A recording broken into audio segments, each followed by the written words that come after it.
फिर ये पढ़ना था आई थिंक, विजातीय द्रव्य युक्त व्यक्ति के लक्षण, है ना? ये हो गया था ये।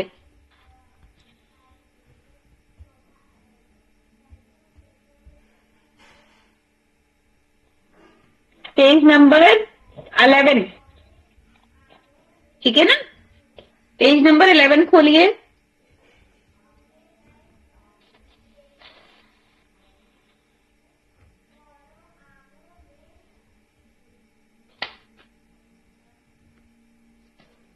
सब एकदम भूल जाते हैं।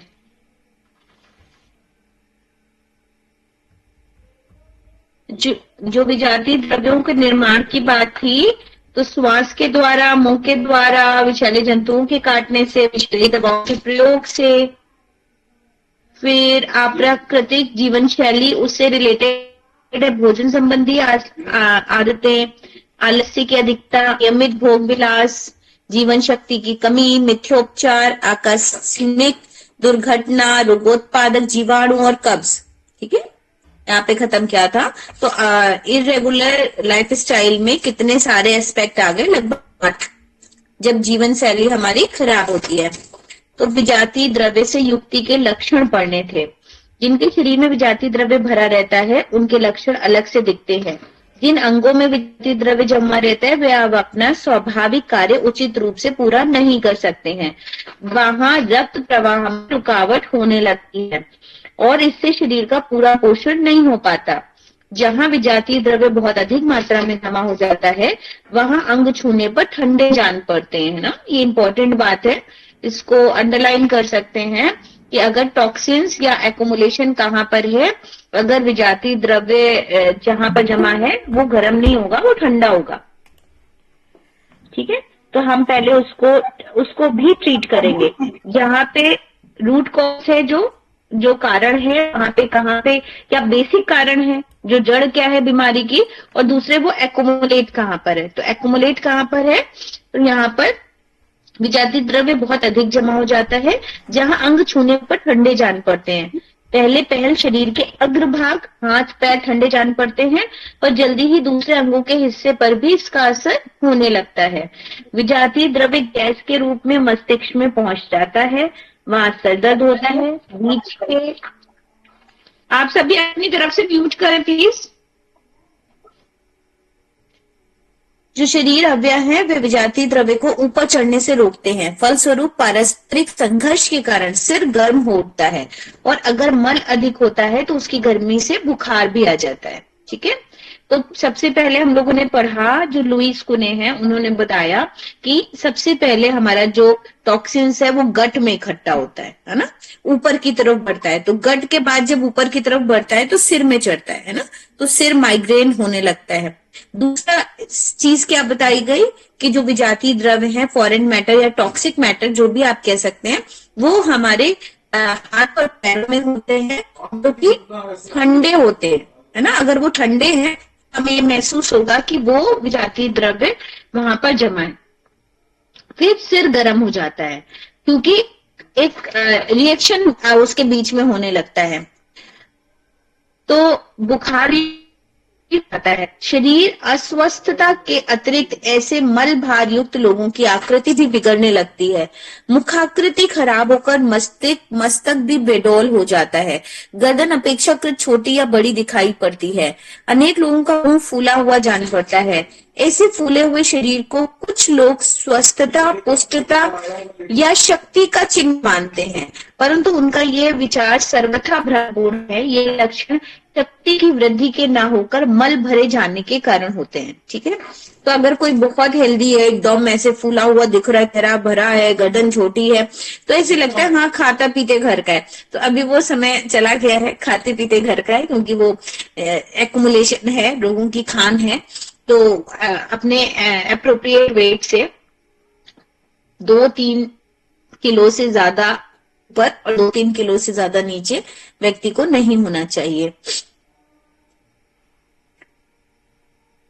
छाती हो सकती है, पेट आगे को लटकने लगता है, टांगे खंबे के समान दिखाई देती हैं।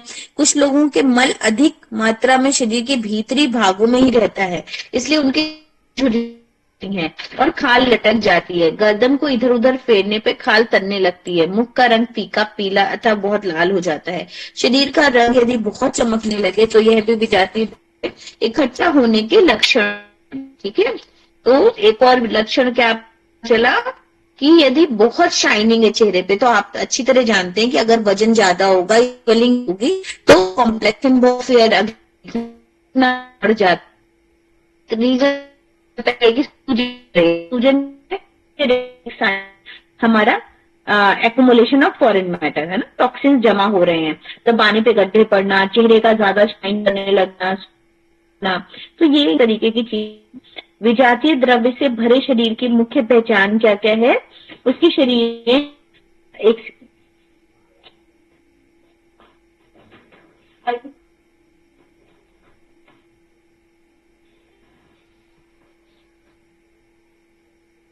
उसके शरीर में किसी न किसी भाग में दर्द रहेगा। सिर दर्द, कमर दर्द, पीठ में दर्द और भी किसी अंग में दर्द रहेगा।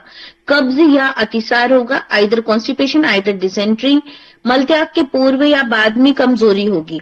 तो कभी कभी बहुत लोग ऐसे बोलते हैं और बताते भी हैं, मतलब ये मेन कॉज सिम्टम में भी आता है कि जब वो मोशन करने के बाद वीकनेस एकदम से फील होती है बहुत ज्यादा, या पहले वीकनेस फील होती है, काम करने में कष्ट का अनुभव होना, या थोड़ी भी देर काम करने, मेहनत करने या चलने से कष्ट होना या हाँफ जाना।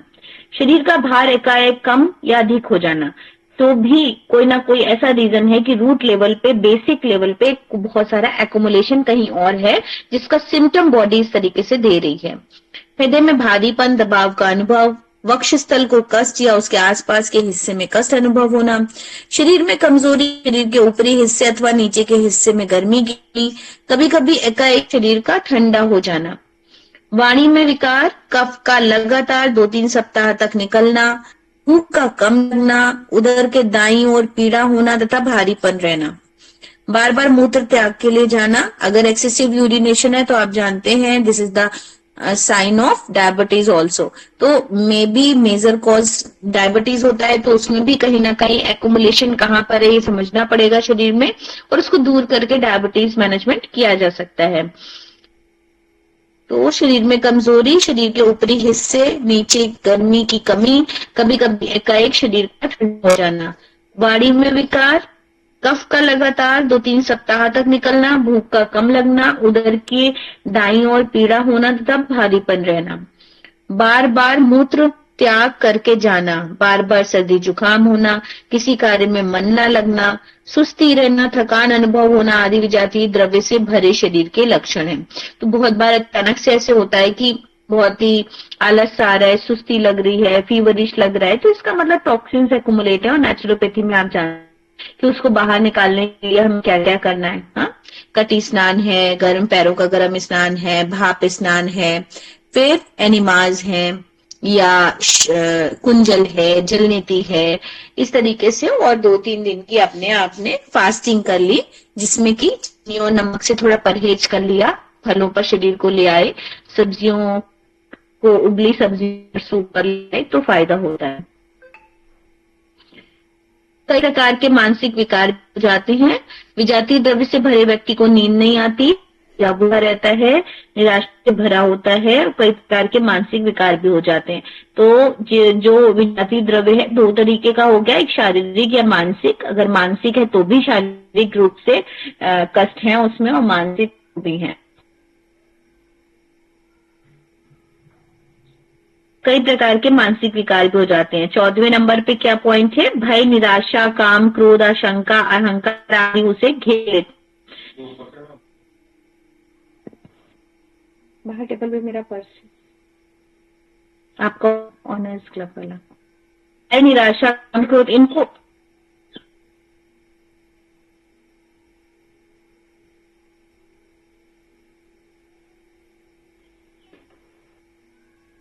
भय, निराशा, काम, क्रोध, अहंकार आदि देते हैं।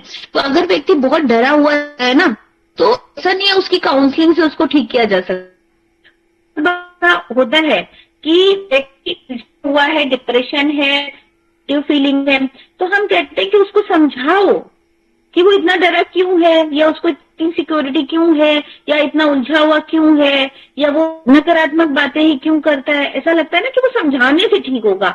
काउंसलिंग भी बड़ी सारी होती है, पर बेसिकली अगर आप देखें तो अगर उसकी बॉडी में टॉक्सिन्स एक्यूमुलेट है ना, तो वो सही मैसेज ही नहीं कन्वे कर रहे।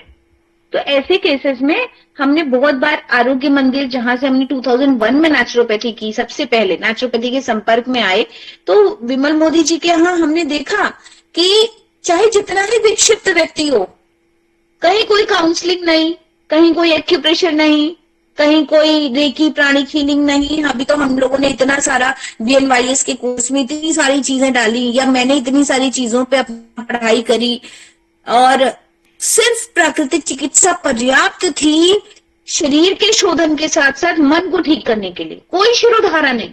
जब 2001 में हम गए थे आरोग्य मंदिर, कोई भी शिरोधारा नहीं थी, और फिर भी मन की गांठें खुलती थी। मन से विक्षिप्त लोग शरीर को ठीक करके मन ठीक करते थे। ऐसे ऐसे लोग थे वहां पे, जहां पे बालों को ऐसे जुड्डी बना रखी है, बालों को धोया नहीं है, ऐसे वाले लेवल पे मेंटल इलनेस, जिसको आप सोच ही नहीं सकते कि बिना काउंसलिंग भी चाहिए, कुछ पॉइंट्स भी के लिए, सिर्फ उनका भोजन सादा और सिर्फ प्राकृतिक चिकित्सा की वही 5-6 विधियां पर्याप्त थी उस व्यक्ति को पूरा ठीक करने के लिए। तो ये भी अद्भुत है, जो हमने बहुत बारीक से इंटर्नशिप के दौरान देखा था, वो आज भी मेरे दिमाग में रहता है जब हम मरीज को ठीक करते हैं, कि आपको उसको पैसा लेना है, बड़ा बनाना है, उसके हिसाब से आप चलना है कि नहीं मैडम हमको काउंसलिंग भी चाहिए, हमको ये भी चाहिए, तो ठीक है, थोड़े बहुत सेशंस आपको पता होने चाहिए, लेकिन बेसिक लेवल पे प्राकृतिक चिकित्सा, आपकी रीढ़ स्नान, आपकी रीढ़ की हड्डी पे गर्म ठंडी सिकाई, रीढ़ की पट्टी, वहां से सारे टॉक्सिन्स को बाहर निकालने में सक्षम है। और वो ही आपके मैसेज, आपको दिमाग को अच्छा मैसेज दे रही है, अच्छा ऑक्सीजन दे रही है। जब अच्छा ऑक्सीजन, स्वस्थ हो रहे हैं। तो ये बात आप समझो कि ऐसा नहीं है कि मानसिक रूप से जो डरा हुआ व्यक्ति है, या ये व्यक्ति ऐसी ही बातें क्यों करता है, समझिए ना, ऐसी ही इसलिए करता है कि वो सच में उसका शरीर टॉक्सिन से भरा हुआ है, विषाक्त द्रव्य से भरा हुआ है। जब विषाक्त द्रव्य बहुत अधिक हो जाता है तो रोग, भय, पीड़ा एवं निराशा से व्यक्ति ग्रसित हो जाता है, और जीने की आशा छोड़कर व्यक्ति आत्महत्या तक का विचार करने लगता है। व्यक्ति को हर हाल में अपना आहार विहार ठीक कर प्राकृतिक चिकित्सा विषाक्त द्रव्य को हटाने का पूर्ण प्रयास करना चाहिए। काउंसलिंग हो गई, थोड़े बहुत मेडिटेशन हो गए, क्योंकि गहरी बात है कि ध्यान, धारणा, समाधि सबके बस की बात नहीं है, और जो मानसिक रूप से उलझा हुआ है, विक्षिप्त है, वो क्या करेगा? तो पहले उसके शरीर का शोधन होना चाहिए, फिर मन का शोधन होना चाहिए, और उसके बाद उसको साधना की चीजों में लाना चाहिए। विजातीय द्रव्यों का द्रव्य सूखा एवं गैस के रूप में, जिनके शरीर में विजातीय द्रव्य भरा रहता है उनके लक्षण अलग से दिखते हैं। जिन अंगों में विजातीय द्रव्य जमा रहता है वे अपने स्वाभाविक कार्य रूप से पूरा, बाहर रक्त रुकावट होने लगती है और इससे शरीर का पूरा पोषण नहीं हो पाता। जहां विजातीय द्रव्य बहुत अधिक जमा हो जाता है वहां अंग छूने पर ठंडे जान पड़ते हैं।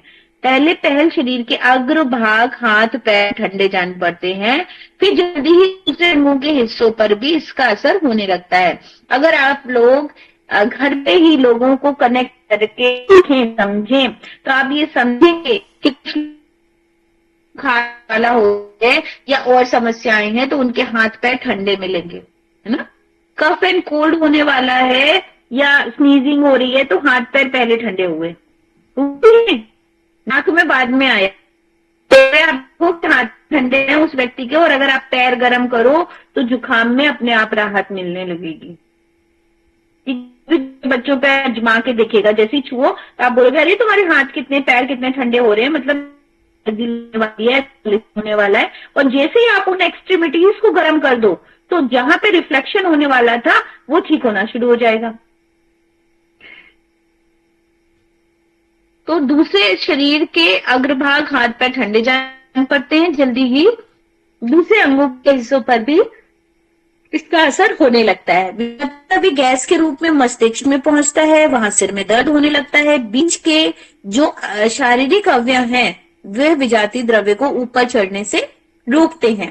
फलस्वरूप पारस्परिक संघर्ष के कारण सर गर्म होता है और अधिक मल, और अगर अधिक है तो उसकी गर्मी से इसीलिए जब पेट पर हम ठंडी पट्टी रखते हैं, ठंडे पानी की भीगी हुई लपेट लगाते हैं, स्पंज करते हैं या मिट्टी की पट्टी लगाते हैं तो ये बुखार उतरने लगता है। और अगर आपने कहीं अच्छे से पेड़ों का टब बाथ दे दिया, कटी स्नान दे दिया और एनिमा दे दिया तो बुखार एकदम चला जाता है।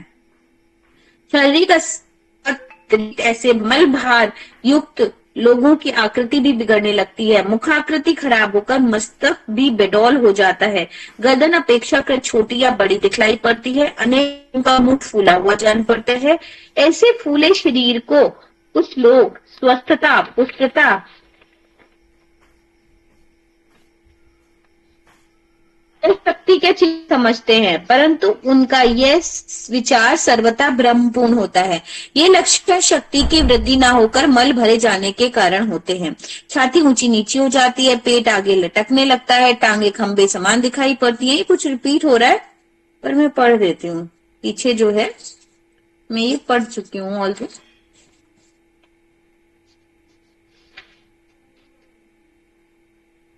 कुछ प्रिंटिंग का होगा, पढ़ देती हूँ।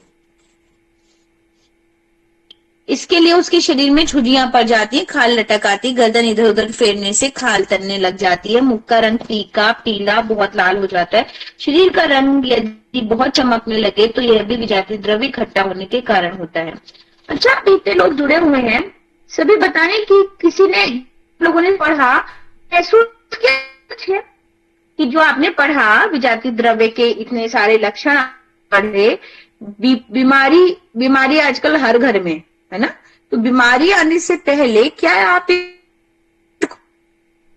अपने घर में देख करके आप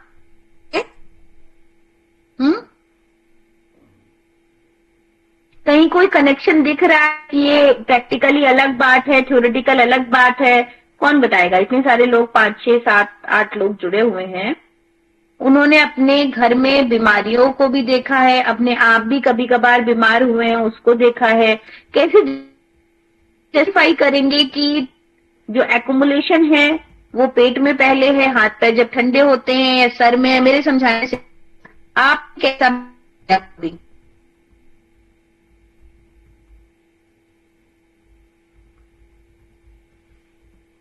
नमस्ते मैम। नमस्ते मैम, मैंने तो महसूस किया है क्योंकि मुझे खुद ही मेरे पैर ठंडे रहते थे और काफी ठंडे रहते थे और मुझे गैस बनती थी और थोड़े ही दिन बाद मुझे लीवर में इन्फेक्शन हुआ था और मैं काफी छोटी थी, 17-18 साल की, तभी ये हुआ था मेरे साथ। तो शायद वो यही कारण था कि पैर ठंडे होते थे। बिल्कुल ऐसा ही नोटिस करने को कह रही हूँ मैं। सही है, आपकी लाइफ में कभी भी ऐसा हुआ होगा। कैमरा ठीक कीजिए सरोज जी। जी मैम, जगह नहीं है रखने की। अच्छा ठीक है। और कोई जो अपने आप को इसको कनेक्ट करके समझ सकता है, बता सकता है?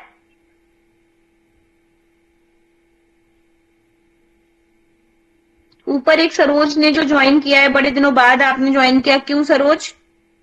आप पहले तो रेगुलर क्लासेस ले रहे थे?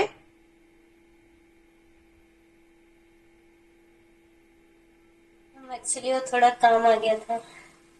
कैसा काम? योगा सेंटर और फिर एग्जाम्स वगैरह भी हो रहे ना हमारे कॉलेज में, इसी वजह से। देखो भाई, 2001 में जो मैं फिलॉसफी इंटर्नशिप के दौरान पढ़ी, जिस समय मैं सिर्फ जो है ऐसे सिर्फ सुनती थी, वो आज समझ आ रही है, समझो। तो अगर कॉन्सेप्ट नहीं समझा, छूट गया, तो वो आएगा नहीं कभी जीवन भर समझ में। एग्जाम भले पास कर लो, फर्स्ट बन जाओ। तो मुद्दा ये है कि आपको एक बार को पढ़ना और समझना पड़ेगा, और वो बहुत कम लोग ही पाते हैं। मुझे ही समझने में इतना समय लग गया, और प्रैक्टिस तो हम तुरंत ही शुरू कर पाए और उसके बाद भी लगता है समझते समझते समझते समझते आज मोदी जी की वो बात कान में याद आती है कि अरे वो अच्छा ये समझाना चाह रहे थे, सोचिए। तो आपको तो मौका मिल रहा है। तो इसलिए मेरी रिक्वेस्ट है, और लोगों को भी कहिए और क्लासेस में रहिए, क्योंकि हम सब व्यस्त हैं, हम सब अपना अपना काम भी कर रहे हैं। आप तो फिर भी इसी फील्ड की तैयारी कर रहे हैं, अपने हेमंत जी हैं, प्रेम जी हैं, और लोग हैं, सरोज जी हैं, ये सब अपना घर भी देख रहे हैं और काम भी कर रहे हैं, स्टिल क्लास ज्वाइन कर रहे हैं। क्यों? क्योंकि ये सब्जेक्ट आपके स्वास्थ्य से जुड़ा है, न सिर्फ आपके स्वास्थ्य से जुड़ा है, आपके घर वालों के स्वास्थ्य से जुड़ा है। और सिर्फ आप उपचार करके ठीक नहीं कर सकते। इंजेक्शन लगा दिया व्यक्ति ठीक हो गया और उतनी ही जरूरत थी, नहीं है। हमें गहराई से बात को समझना पड़ेगा और उसको आजीवन स्वस्थ रहने का मूल मंत्र देना पड़ेगा। सरोज जी ने अभी जो बताया, कितने लोग पढ़ाते हैं कि मैं कनेक्ट करके पूछूं और आप समझ पाए उसको। मैं अपने घर में ही जब दूसरे लोगों को लगता है अरे लगी रहती है, इसलिए रहती है क्योंकि मैं उसको बात को समझ रही। हर कोई गुट चिकित्सा देते हैं, हम पेट पे चिकित्सा देते हैं। क्यों? सिर्फ हम ही एक है ऐसे। सर में दर्द हो रहा है, हम पेट पे चिकित्सा देते हैं। घुटने में दर्द हो रहा है, 2 दिन आराम नहीं हुआ, हम कमर पे चिकित्सा देते हैं।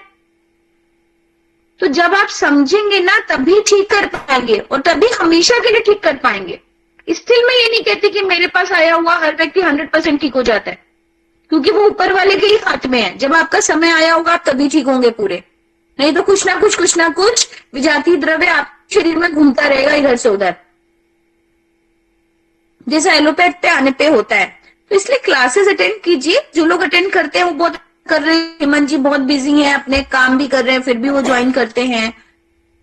ठीक है, तो अभी पूछ ले तो बता नहीं पाते हो आप लोग कुछ भी, बिजी बहुत हैं आप। कितनी क्लासेस होती है मेरी।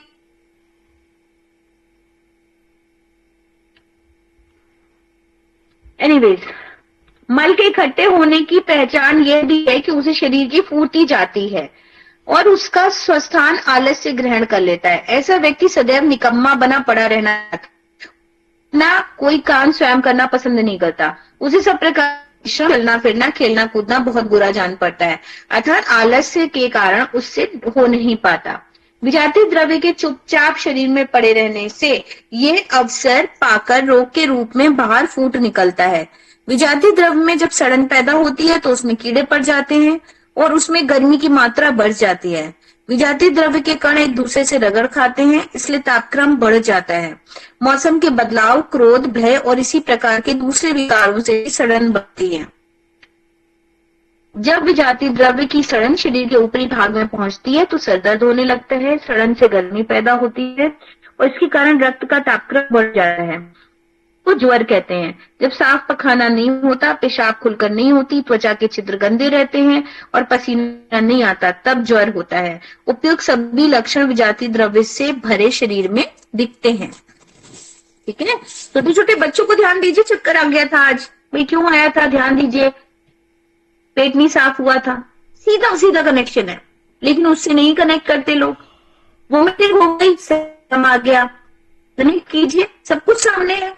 तो क्यों ना हम पेट पे ही ट्रीटमेंट करें ना, उसको वोमिट होए इसलिए हम उसको उस तरफ ले जाएं, उसके भोजन को सुधार कर दें, तो खिलाएं, इस तरफ दें कि हम एक डिस्प्रिन क्यों दे रहे हैं, डिस्प्रिन हम ब्रूफिन दे रहे, क्यों दे रहे हैं पेन किलर, कहाँ पे दर्द है और क्यों हो रहा है दर्द, इसको समझना पड़ेगा ना, तब आप सही इलाज कर पाएंगे। ठीक है, तो इन्फ्लेमेशन एक्यूट स्थिति का है कि क्रॉनिक स्थिति का है। विजातीय द्रव्य बहुत दिनों से भरे हुए थे कि विजातीय द्रव्य अभी अभी आए हैं। हर व्यक्ति, मैं भी इसी इन्वायरमेंट में रहती हूँ, इसी तरह का खाना खाती हूँ, तो हमारे शरीर को भी इन सारी स्थितियों से गुजरना पड़ता है, ऊपर से बन के नहीं आए हैं।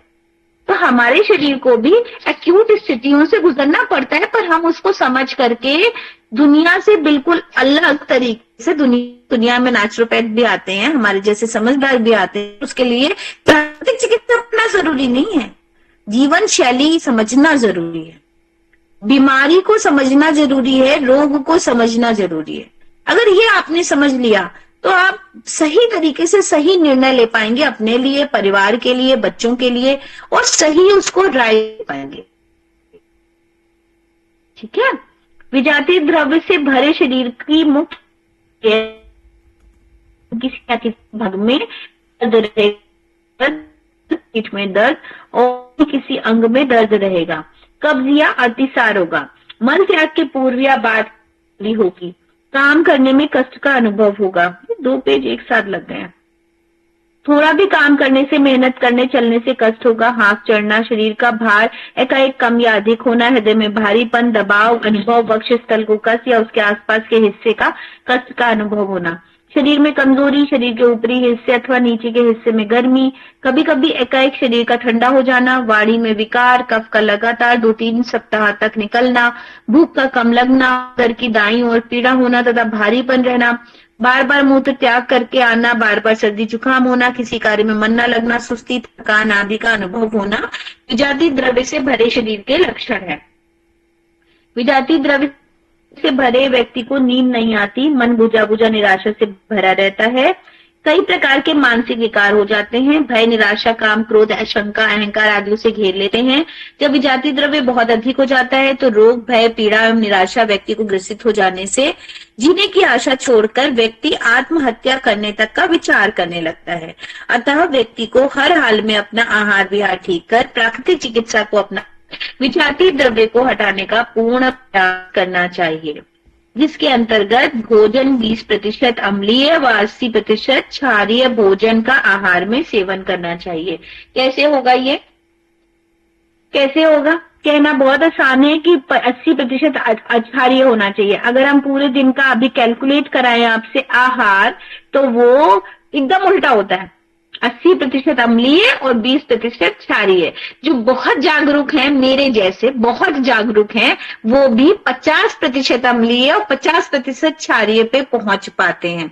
80% क्षारीय पे पहुंचने के लिए हमें बहुत डेडिकेशन चाहिए होता है, इसलिए हफ्ते में 1 दिन का उपवास अवश्य करना चाहिए कि शरीर 100% क्षारीय भोज पे निकल पाए।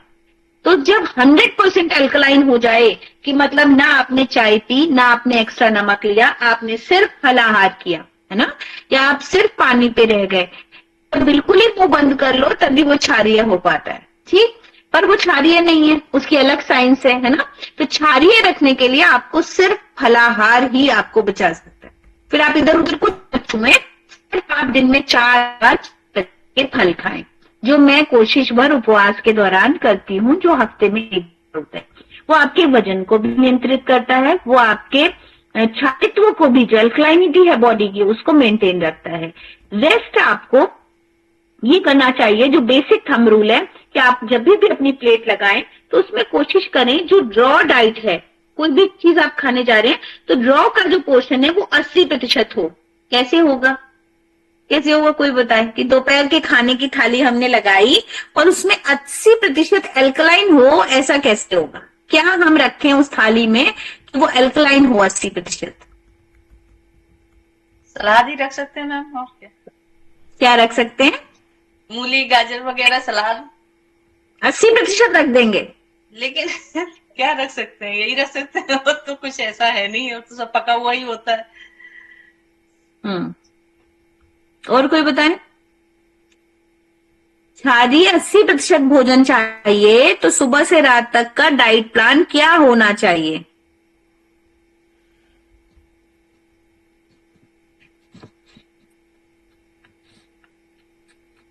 बताइए, अपनी समझ से बताइए। ये तो पता है ना, आहार जो है वो क्षारीय कौन सा है और अम्लीय कौन सा है, ये पता है?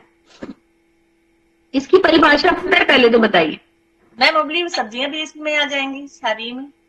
हाँ, बिल्कुल आएंगी। क्षारीय में उबली हुई सब्जियां आ जाएंगी, फल, तरकारियां जिसका हमने पानी ना सुखाया हो, हमने तेल में ना डाला हो, वो सारी सब्जियां। पकाने का तरीका ये हो कि आपने थोड़ा सा तेल वेल डाला, जो मन है मसाले डाले, उसको ढक दिया, जब वो पक गई तो तैयार है। तो उसको भून नहीं रहे हैं हम, है ना, और आलू को सीधे तेल में डाल के तल नहीं रहे हैं, तो वो सारी सब्जियां क्षारीय हैं, लेकिन वो तभी तक जब तक आप उसको हाई फ्लेम में भूनते नहीं है ना। में पड़ी हुई सब्जियां हैं, तो क्योंकि मैंने सब्जियां खाई है, शिमला मिर्च भी मम्मी ने डाली थी, प्याज भी डाला था, गाजर भी डाला था, ठंडियों में मटर भी पड़ी थी और उसमें चाउमीन भी थी, तो वो अल्कलाइन है ऐसा नहीं है ना, क्योंकि उसको हमने हाई फ्लेम पे स्पॉइल कर दिया सारा। तो टेम्परेचर भी मैटर करता है आपके क्षारीय भोजन का, कि टेम्परेचर कितना दिया आपने उसको, तापमान कितना, दूसरा बनाया किसने, तीसरा आपने उसको कितना उसका पानी सुखा दिया, है ना। तो अगर गाजर का आपने पानी सुखा दिया, अगर आपने लौकी का पानी सुखा दिया, तो वो बेकार हो गई, सारे न्यूट्रिएंट्स उसके मर गए। तो क्षारीय मतलब कितने उसके मिनरल्स उसमें अंदर न्यूट्रिएंट्स उसके समाहित थे। तो क्या क्या है आपकी, जितने भी ड्राई फ्रूट्स हैं लिख लीजिए एक जगह, आपके में है नहीं, मैं पढ़ाती हूँ अलग से, लिख लीजिए एक जगह। क्षारीय भोजन में क्या क्या आएगा, एल्कलाइन भोजन आपका, हमारे पहले यहां से समझिए, हमारे ब्लड का पीएच होता है 7.3। हमें स्वस्थ रहने के लिए हमें हमारे खून को इस नॉर्मल पीएच पे रहना पड़ेगा, 7.3 से 7.5। एक रामदेव बाबा की एक रील बड़ी वायरल हो रही है, अभी नई रील है उनकी, कि वो जो भभूत होती है ना, भस्म है ना, अपनी लेबोरेटरी में भस्म को, कंडे को वो जलाया, उसमें औषधियां डाली, जब वो भस्म हो गई तो उन्होंने पानी का पीएच, जो नॉर्मल पानी पिया जा रहा है उसका पीएच देखा, तो वो एसिडिक था, वो पीएच था 3.5, और जैसे ही उन्होंने भस्म डाली और उसको मॉनिटर किया तो उसका पीएच हो गया 8.9 से 9.5, एल्कलाइन वाटर हो गया तुरंत के तुरंत, सिर्फ भस्म डालने से। और फिर जब उसको छान के उन्होंने पी लिया तो मेडिकेटेड वाटर हो गया, जो कि इतने सारे कैंगन वाटर के नाम पे इतने सारे महंगे महंगे बिक रहे हैं, ठीक। और भी बहुत तरीके से बनता है एल्कलाइन वाटर। तो हमारा एल्कलाइन क्या क्या है, हमारे भीगे हुए, पहली बात तो ब्लड का पीएच लिख लिया, हमारा 7.3 होता है। हमारी खून को 7.3 से 7.5 तक रहने की जरूरत है। जब जब हम हुए तो हमारा पीएच कम हो गया। हम कोई व्यक्ति अम्लीय भोजन करता है तो अम्ल की तरफ ज्यादा रहे, हाँ? तो अम्लीय भोजन क्या क्या है, जितने भी फास्ट फूड है, जितने ब्रेवरीज हैं, केक, पेस्ट्री है, डीप फ्राई चीजें हैं, चिप्स हैं, सब ऐसे फूड। मिल्क को हम न्यूट्रल संज्ञा देते हैं, दूध जो है वो 7 पीएच है, 7 पीएच है, तो ना तो वो एल्कलाइन है ना तो एसिडिक है। वहां पर प्रॉब्लम ये है वो प्योर फॉर्म में हमें कितना मिल रहा है, ठीक है। और वो दूसरा है कि वो जानवर का है, वो जबरदस्ती निकाला हुआ है, ये है, वो अपने अलग अलग हैं, आपके अपने बनाए हुए, कि आप उन पे कितना बिलीव करते हो, ठीक।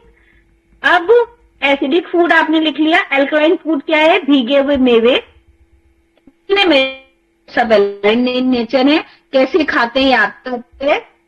दूसरा आपका एल्कलाइन फूड है सारे फल और सारी तरकारियां, इसमें कोई वो नहीं है कि कटहल है कि बैंगन है, कुछ नहीं, सब एल्कलाइन, ठीक, सब क्षारीय।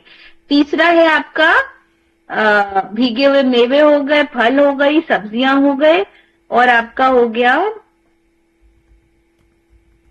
साबुत अनाज। साबुत अनाज एल्कलाइन है, साबुत मूंग, साबुत चना, बीन्स, ये सब एल्कलाइन इन नेचर है। हमारा बनाने का तरीका इसको एसिडिक बनाता है, ठीक। अगर हम इसको रात में भिगो दें और सुबह उबाल लें और कुछ चीजों को बांध दें और अंकुरित हो जाने दें, हाईएस्ट एल्कलाइन, ठीक। हमने क्या किया, हमने उसको खूब मसाले डाल के पकाया, फिर भटूरे या पूड़ियों के साथ खाया, ठीक। पहली गलती कि हमने उसको खूब मसाले डाल के बार बार पकाया, इतना पकाया खुली कढ़ाई में जहां पे छोले और वो खाए जाते हैं, छोले भटूरे खाने जाते हैं हम लोग, हाँ, जिसमें बहुत स्वाद होता है।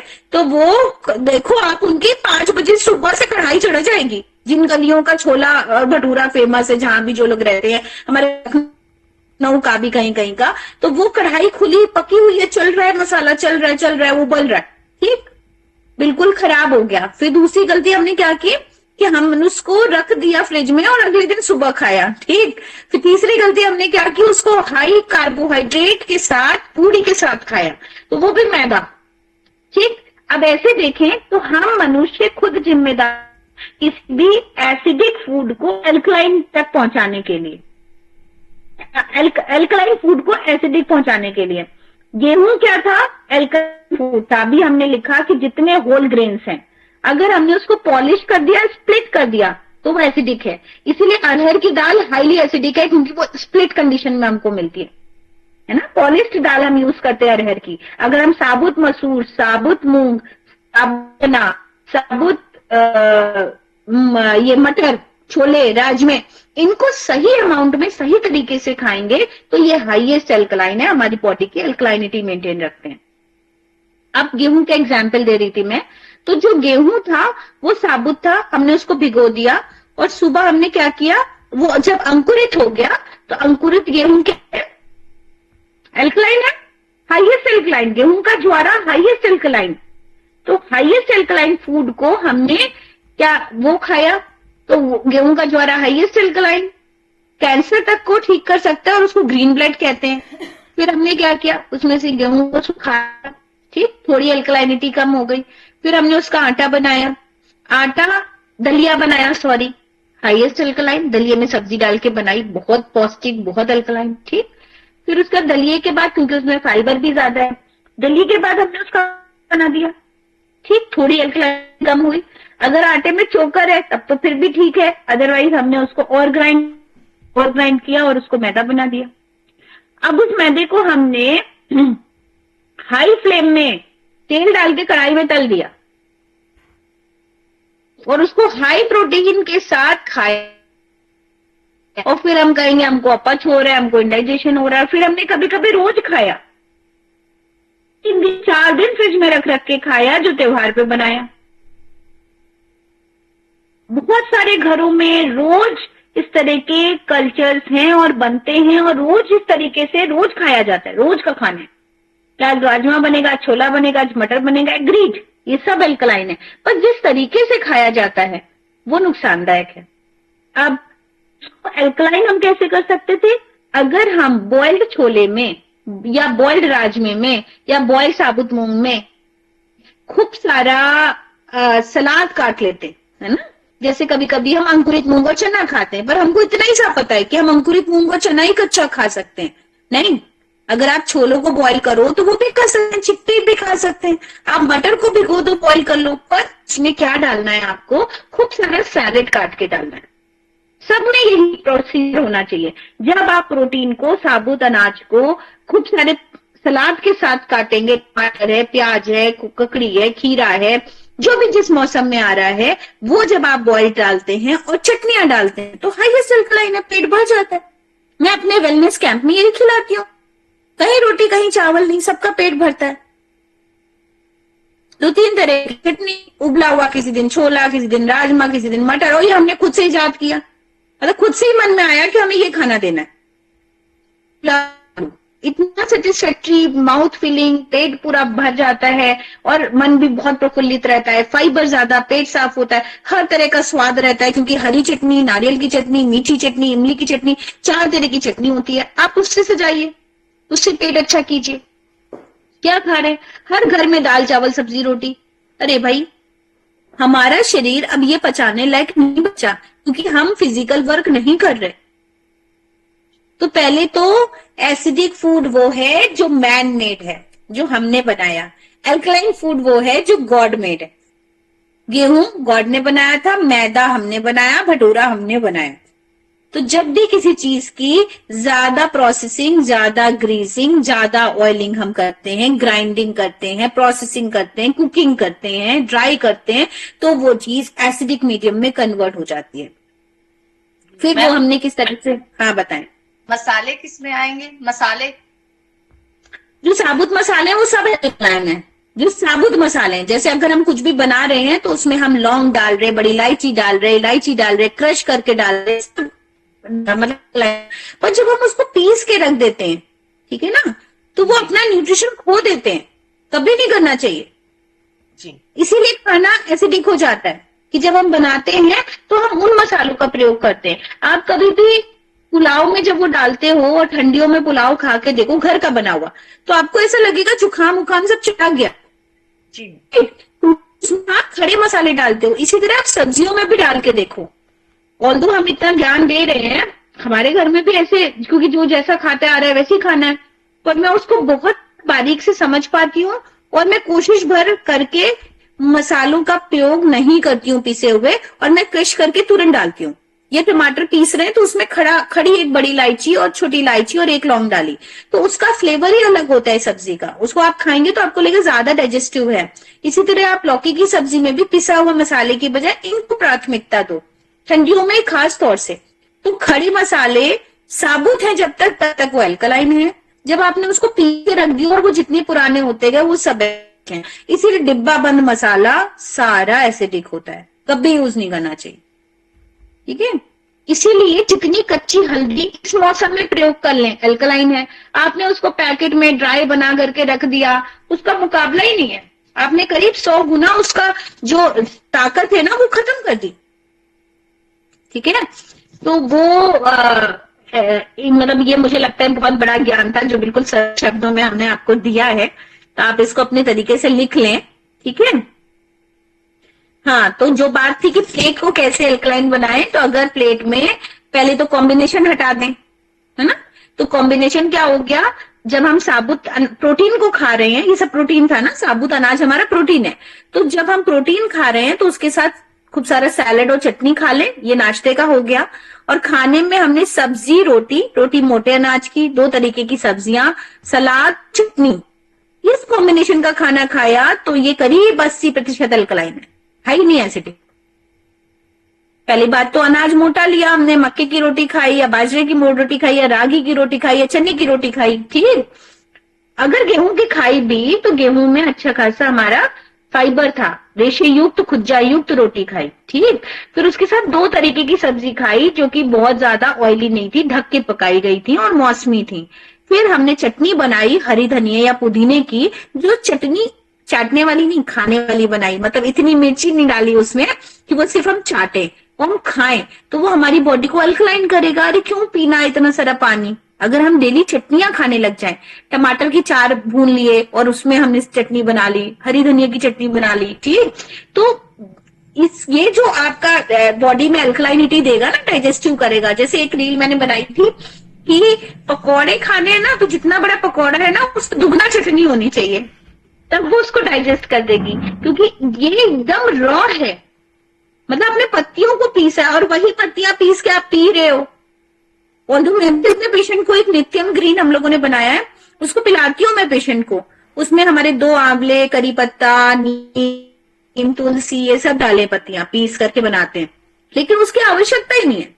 अगर आप ठंडियों भर आंवले की चटनी बनाते हैं खाने के साथ और खाते हैं धनिये के साथ, जरूरत ही नहीं है। एक आंवला बॉइल्ड किया हुआ डेली खाते हैं, तो आपकी थाली में ऐसी चीजें सजी होनी चाहिए, ठीक है। तो ऐसा कुछ की सलाद ज्यादा कटना ही है, खाना ही है, नहीं अच्छा लग रहा पहले खाना है, चबा जाना है ना। तो ये इस तरह का कुछ दिमाग में लगाएंगे कि हमको रॉ चाहिए ही चाहिए, कुछ नहीं तो एक टमाटर प्याज साथ में काटने में क्या दिक्कत है। हाँ, तो ये दिमाग में रखेंगे कि हम रॉ का है ना, थाली से थोड़ा ज्यादा ही जाता हो, तो चटनी रॉ है।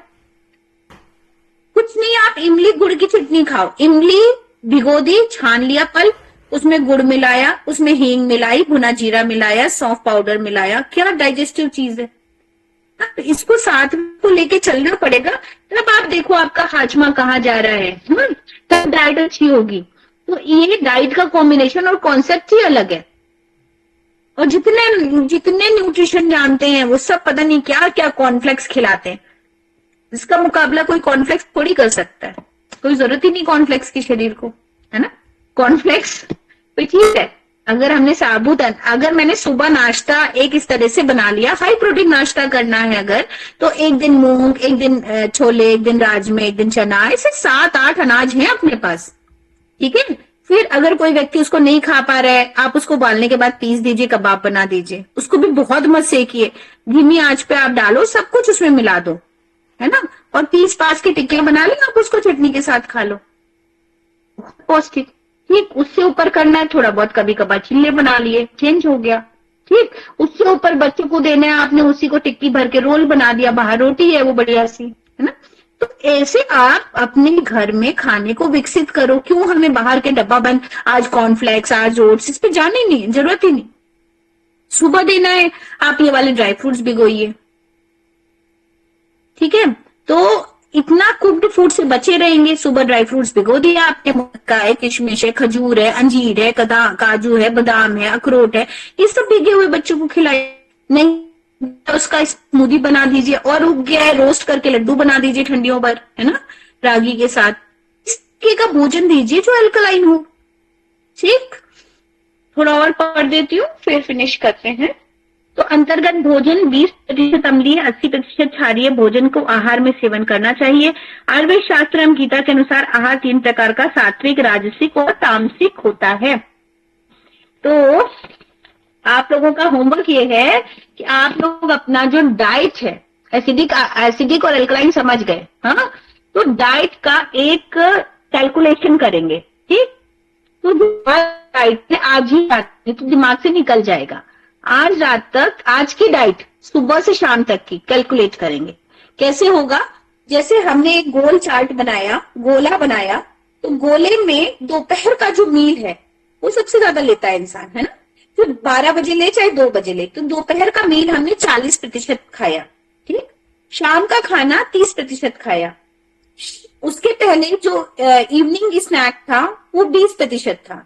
सुबह 2 बार जो चाय और वाला खा, चाहे स्मूदी ली, चाहे हमने कुछ और खाया, है ना, तो वो हमारा 10% था। ठीक, तो ऐसे हमने दिन भर के शेड्यूल को पहले तो परसेंटेज में बांटा, फिर हमने ये लिखा कि इतने बजे हमने खाया क्या। मान लीजिए 2 बिस्किट खाया, ठीक, फिर हमने मान लीजिए पराठा सब्जी खाया, ठीक। अब इसमें हमने 10% अगर अपने ब्रेकफास्ट को दिया था, ठीक है, डिनर को हमने 40%, लंच को दिया था, 30% डिनर को दिया था, तो उस 20% में सब्जी को कितना दिया था और पराठे को कितना दिया था, है ना, बराबर बराबर हमने 5-5% खाया, या सब्जी कम थी और पराठा खाया, हाँ, या पूड़ियां खाई, नमकीन पूड़ियां खाई, या चाट खाया। तो अगर हमने ऐसे किया है तो हमने 5-5% दे दिया। अब देखा वो सब्जी बाहर की थी, बाजार की थी, या हमने बनाई थी, ठीक है, और सब्जी में कितनी अल्कलाइनिटी बची। 5% अगर सब्जी रखी है हमने, तो उसमें कितना अल्कलाइनिटी बची थी, कितना स्पॉइल कर दिया था। या फ्राइज के साथ पूड़ियां खा ली, लो भाई, फ्रेंच फ्राइज, तल के निकली हुई आलू, ठीक है, उसको डीप फ्राई किया था, और उसके साथ हमने पूड़ियां खा ली। तो इसको आप क्या देंगे? इसमें अल्कलाइन कितना है? 0, ठीक है ना, तो अल्कलाइनिटी इसकी 0 है। ऐसे ही दिन भर का डाइट कैलकुलेट करना है, कितने प्रतिशत अल्कलाइन खाते हैं, कितने प्रतिशत एसिडिक खाते हैं, ठीक। तो जब हम अल्कलाइन जोड़ लेंगे तो एसिडिटी अपने आप कैलकुलेट हो जाएगी 100 में से, है ना। तो हमने तो अल्कलाइनिटी जोड़ लो कि कितना अल्कलाइन है, और जो चीज जितनी ओरिजिनल है वो उतनी अल्कलाइन, जितना आपने उसको स्पॉइल किया उतने परसेंटेज घटा दीजिए। अरहर की कुक्ड दाल हाईली एसिडिक, पूरी एसिडिक है, ठीक। सब्जियां अगर आपने ठीक ठाक है, बहुत भुनी नहीं है, तो वो अल्कलाइन है। तो अगर आपने सब्जी को 10% दिया, उसके साथ आपने रोटी और चावल खाया, दाल खाया, हाँ, तो ऐसे डिवाइड कर लीजिए कितना कितना कटोरी के माध्यम से कि कितने % होगा वो लगभग, हाँ। उसके बाद आप डिवाइड कर दीजिए आपने उसको कितना स्पॉइल किया है, फिर उसके बाद आप उसके अल्कलाइन लिख दीजिए। तो हर बार का परसेंटेज के अकॉर्डिंग आप हर बार का सुबह का मॉर्निंग मंचिंग, फिर आपका दोपहर का लंच, फिर आपका इवनिंग स्नैक्स, और फिर डिनर, इसका आपका अल्कलाइनिटी पूरी निकल आएगी, और आप समझ पाएंगे कि आप एकदम उल्टा कर रहे हैं। आप 20% अल्कलाइन खाना खा रहे हैं और 80% एसिडिक खाना खा रहे हैं, या बहुत ज्यादा अवेयर हुए तो 50-50, ठीक है।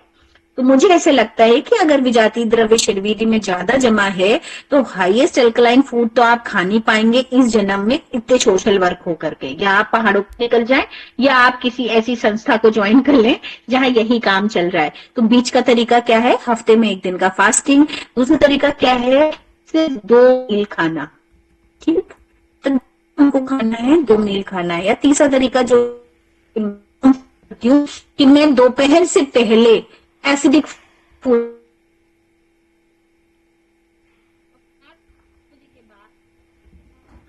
अगर किसी ने 11 बजे तक जगा दिया तो फल खा लेंगे, हम लैया चना खा लेंगे, पर हम कुक्ड खाए वो पनीर की सब्जी, मटर पनीर या लौकी की सब्जी या तरोई की सब्जी क्यों ना हो, ठीक है, क्योंकि वो पकी हुई है तो वो उतनी अल्कलाइन नहीं है जितना लैया चना है।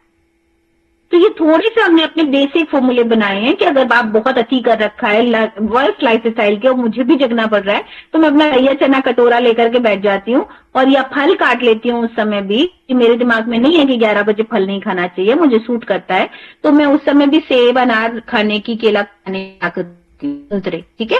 और सुबह से 2 बजे तक या 1 बजे तक का ऐसा ही रहता है कि मैं फलों पे, ये जो साबुत अनाज है इन्हीं पे कोशिश करती हूँ कि रहूं और खाना ना खाऊं और भी तेज भूख लगे, या भीगे हुए ड्राई फ्रूट्स होंगे या हर्बल चाय होगी, काढ़ा होगा, या हो गया तो टी हो गई, अदरवाइज यही रहता है, ठीक। तो खाना तो नहीं खाती, तो ये पराठे वराठे जो बनते हैं दोपहर में मिलो हमसे, ठीक। तो ऐसा करके कुछ कुछ शेड्यूल आप जब जोड़ते हैं तो लगभग आप वहां पर पहुंच जाते हैं, क्योंकि एक्स्ट्रा आपने खाया ही नहीं, ठीक है। तो अगर 250 ग्राम सब्जियां, 250 ग्राम फल, 250 ग्राम सलाद और 250 ग्राम के आसपास आपके ड्राई फ्रूट्स वगैरह, 250 ग्राम नहीं 50 ग्राम के आसपास, है ना, बाकी चीजें 250 ग्राम, ये अगर आपके शरीर में जाते हैं तो आप अल्कलाइनिटी पे पहुंचते हैं। पर फिर भी यह मेरा होमवर्क है कि आप सभी आज रात तक या कल का दिन भर का लिख करके जो भी खा रहे हैं या कोई और व्यक्ति खा रहा है उसका एक बार कैलकुलेट कीजिए, आपको दिमाग में और अच्छी चीजें आएंगी जो आपने पढ़ा है, ठीक है। तो ये शुद्धिकरण आहार, मतलब ये इसे कहते हैं डाइजेस्टिव, ये कुछ गड़बड़ है, कुछ पार्ट मिसिंग है, मैं देख लूंगी अगर मेरे पास होगा तो। खा से लिखा है, खा नंबर का मिसिंग है, किसी शुद्धिकरण आहार, पुष्टिकारक आहार। तो पहला आपका क्लींजिंग फूड होता है ना, डिटॉक्स फूड होता है, फिर एसिमिलेटिव फूड होता है जो आपकी बॉडी में शांति देता है ना, कूलिंग देता है, और फिर पुष्टिकारक मतलब जो हेल्थ बनाता है। तो 3 तरीके के होते हैं। पहले व्यक्ति को अगर हमें नेचुरोपैथी में रखना है तो हम डिटॉक्स डाइट देंगे जिससे पेट साफ हो उसका पहले, फिर उसको हम देंगे कि वो ऑन एंड ऑफ हेल्थ मतलब ठीक ठाक रहे, स्वस्थ रहे, उस दौरान भी ट्रीटमेंट देंगे, और फिर उसके बाद हम एक हेल्दी डाइट लिखेंगे, हाई प्रोटीन, जिससे उसको स्वास्थ्य का निर्माण हो, वो लंबा हो, तगड़ा हो, हेल्दी हो, ऐसा, ठीक है। तो नेक्स्ट क्लास में मिलते हैं। नमस्कार आप सभी को, धन्यवाद जुड़ने के लिए।